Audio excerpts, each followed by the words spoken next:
Like save 12 kids, it's one person and so on. That's consequences, right? Consequentialism. Whereas deontological is what the gentleman says.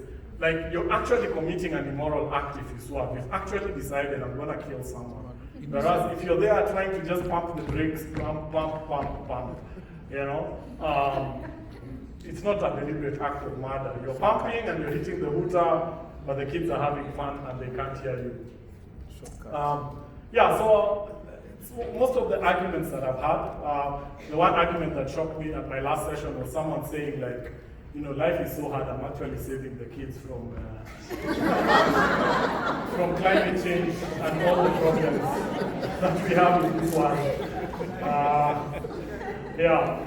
So anyway, we have 10 minutes, so I'm going to be quick. Courage and conviction, right? This is actually a true story. Cynthia Cooper, VP for Internal Audit at WorldCom, she was threatened by management if she reported irregularities. They would not only fire her, but a large number of internal audit staff. Now that is a clear dilemma, right? If I report you will be fired, internal audit is going to be shut down, the company will face serious consequences. So she actually, this is a true story, she stood by a decision, she reported the company, and not only did the internal audit staff lose their jobs, everybody lost their jobs, because WorldCom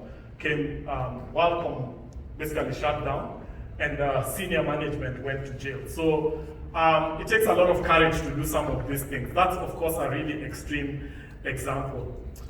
Let's quickly jump to the framework for resolving dilemmas. So what do you do when you have a dilemma, right? And there's many types of dilemmas that you can have. Let me go with a simple one. And I think this is one maybe that's common in your area. You're picking the employee of the year who gets a cash prize, right? You've got two people, Maria and Mavis, yeah? Maria performed marginally better than Mavis, right? But she lives next to the office, she has no dependents, whereas Mavis is a widow who lives very far and has 4 dependents, right?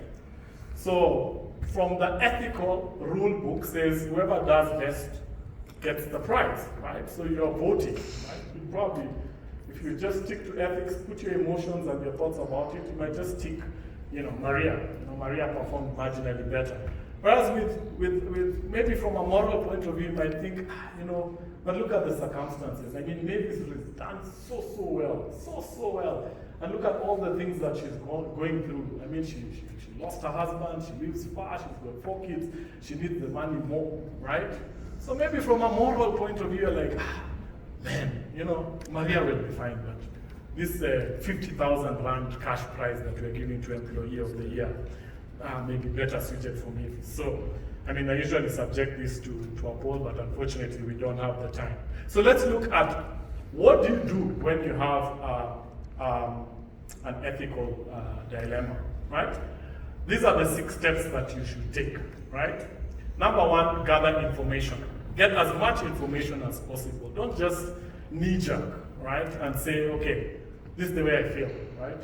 Of course, in my tram example, there's no time to gather information, right? It's either swap now or, you know, just keep it going. But in most of our situations, you have time to gather information. And that's, I was listening to a podcast where someone was saying, when he gets an email and that email really evokes some emotions, he never replies to them. He'll draft a draft and leave it as draft. Spends the night, and then the next day comes and reads the draft and asks himself, does he really want to send that response? So, I mean, we've been working. You've obviously got emails and sent emails that you wish you could. And some of them I've seen. What do you call it? The thing where they try and recall the thing. It's called recall or what? Yeah, and you can see this person didn't think before they hit send. And you actually copied the wrong people or something. So gather information, take your time. Secondly, you need to frame the ethical dilemma. What is my dilemma? You know, what am I facing? What are the ethical rules and what are the moral rules that I am facing here, right? Frame it, write it down, and so that you can actually say, this is the dilemma I am facing, right? Frame it, right? Third thing, document what are the consequences of each action. If I take action A What would be the consequence?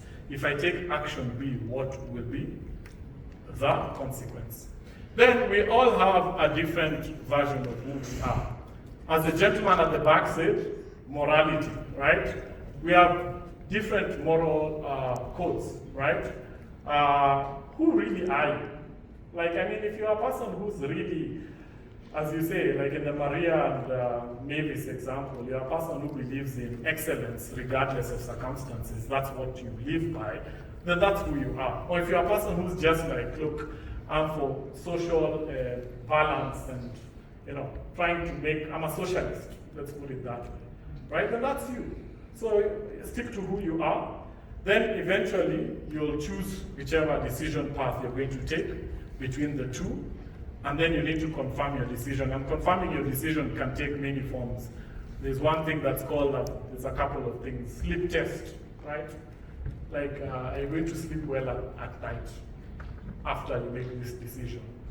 There's also what's it called, the tombstone test.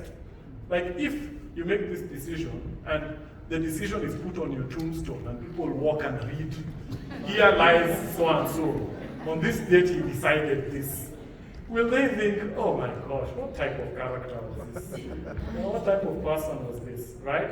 That's, and you know, public inquiry test, right? If many other people would say, did I take the reasonable man test? So that is how 6 steps. Of course, we only had 40 minutes. This is actually a 3-hour thing that we normally do with lots more case studies that we go through, and a lot more information and different type of challenges like the intimidation one that you talked about. So, in terms of facing an intimidation, right? Again, follow the 6-step process. First of all, gather the information, frame your ethical dilemma. What are the consequences of not agreeing with this person and disagreeing? You know, who are you? Make your decision, and then confirm your decision. Okay. Questions and comments. I know we've got thoughts. Sir, you've got a question. You have.